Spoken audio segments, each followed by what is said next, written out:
I think, the big question is, why do you believe certain things? Why do you believe in Allah versus Jesus? Or why do you believe in alternative medicine versus conventional medicine? And a lot of it has to do with what you're exposed to, as well as a number of biases that we as humans have that sort of colors the information we receive from the world.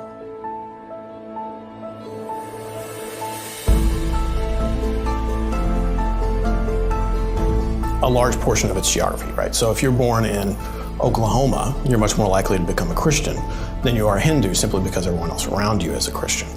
But in terms of the specifics of our beliefs, they're very, very highly driven by, what we're imprinted with early. So, those people that are around us, as well as the fact that we naturally, as humans, seem to have these pieces built into our brain that want us to believe things that are not necessarily backed up by the evidence. There's been some very, very interesting research over about the last 15 years or so that has cleverly shown that children, I'm talking here under 2 years old, seem to be naturally wired to believe in things that are not necessarily actually there. And that certainly helps contribute to our belief in supernatural things later in life. I think one of the things that you have to do if you're trying to help other people see that maybe what it is that they are thinking is not necessarily accurate is you don't go up to them and say, hey, you're wrong. That's a completely wrong thing to do, and we actually know that from research, is it's called psychological reactance, and I'll just say, hey, screw you, I'm double right now. So instead what you have to do is you have to help them understand, why is it that I believe these things and why is it that you believe what you believe?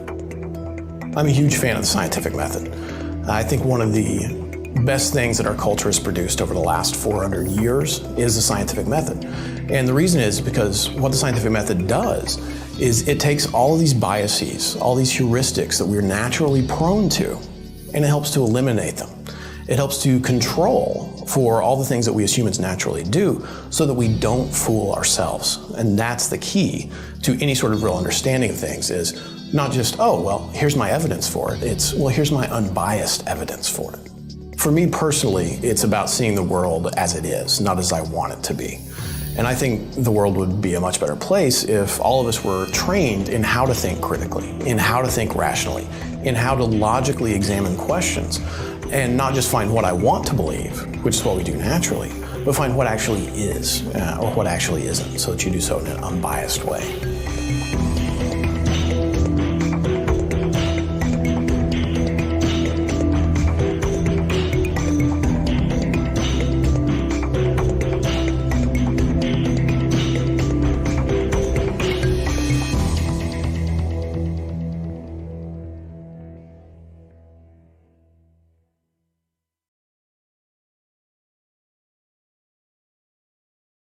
It's really easy to forget that we're just monkeys with clothes. If you took all of life on Earth and you compressed it into one 24-hour day, anatomically modern man shows up at 4 seconds before midnight. Cave paintings at 1 second before midnight. We've been playing at civilization for a fraction of a second. Everything is going into exponential change, from education to quantum computing to cryptocurrency to transport to macroeconomics to geopolitics to climate crises to everything. It's breaking our brains. We're overwhelmed, we're collapsing in grief. It does feel that the handrails, the things that we used to look to for stability and security, have just evaporated. If we've experienced a collapse in meaning, how do we go about restoring it?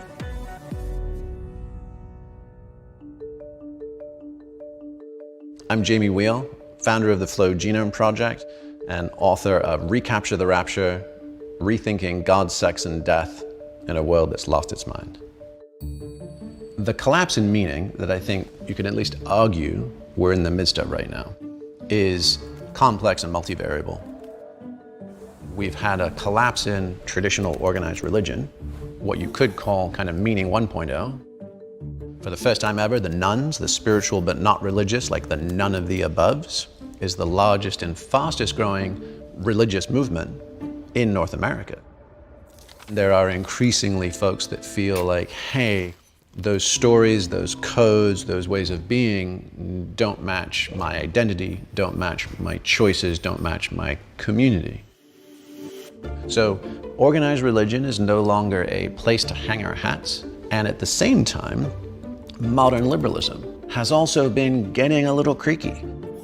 That's meaning 2.0. Think of the ivory tower in academia, news media, businesses and corporate titans in leadership, potentially even medicine. And you just take those and you just go one by one. You're like, oh, well, Goldman Sachs sold Middle America down the river in 2008. McKinsey helped Purdue Pharma sell more OxyContin well after the negative effects were demonstrated. The New York Times and the Wall Street Journal, which used to be considered the journals of record, are now imploding. And the same thing with doctors, the same thing with corruptions in peer review and the replication crises. Basically everything you've ever seen on a TED Talk is probably not true. So all of the places that we used to use rules of thumb or decision-making shortcuts, that's just evaporated. So in that collapse, we're getting fundamentalism on one side and we're getting nihilism on the other. We're getting diseases of despair, we're getting real heartbreak. I think you could make a case that that is why we're seeing this uptick in conspiracy theories of all stripes. Will anybody make sense of all of this nonsense for me? If you can give me a happily ever after, if you can tell me that I'm one of the good guys and you promise to get me to the other side, hundreds of thousands of people these days are deeply vulnerable to that promise. These are rapture ideologies. We can see examples of that with ISIS and Christian Zionism. But I think what is equally important to note is that they show up in Wall Street, in Silicon Valley. All of these rapture ideologies share the same structure. Number one, the world as we know it is screwed. Number two, there's an inflection point coming soon. Number three, as soon as we get to that inflection point, me and mine, the elect, the saved, are going to score one of the golden tickets to the other side. Number four, so let's get there as fast as possible. Don't worry about the collateral damage of the world we're leaving behind. So the question then is, how do we create liberating structures so that a lot of people all around the world can experiment, innovate, and adapt their own approaches to finding and restoring meaning without it coming tops down? If we want to create meaning 3.0, right, which is a blend of traditional religion and modern liberalism, right? How do we have the salvation that religion promises and the inclusion that modern liberalism is committed to?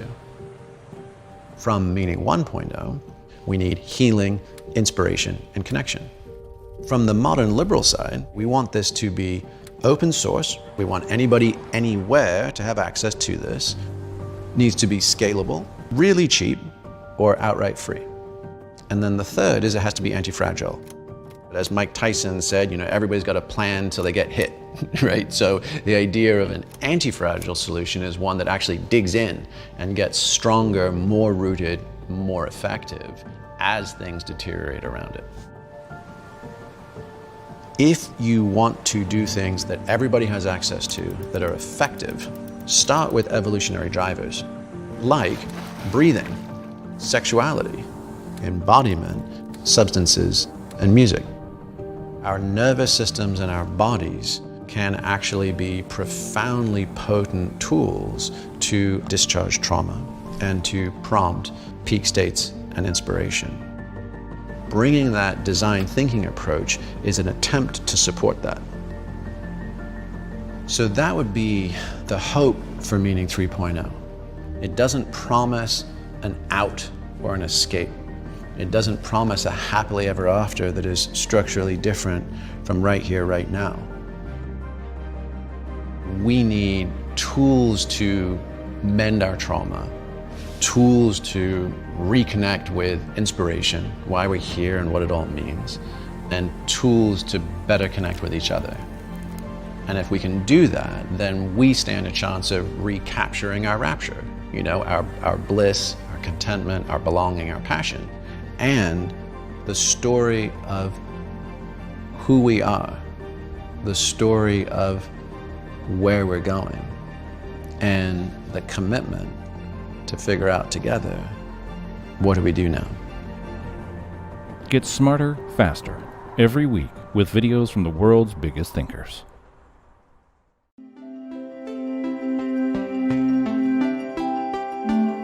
So I did a show called Miracle, which is it's on Netflix at the moment, and the second half of it was faith healing.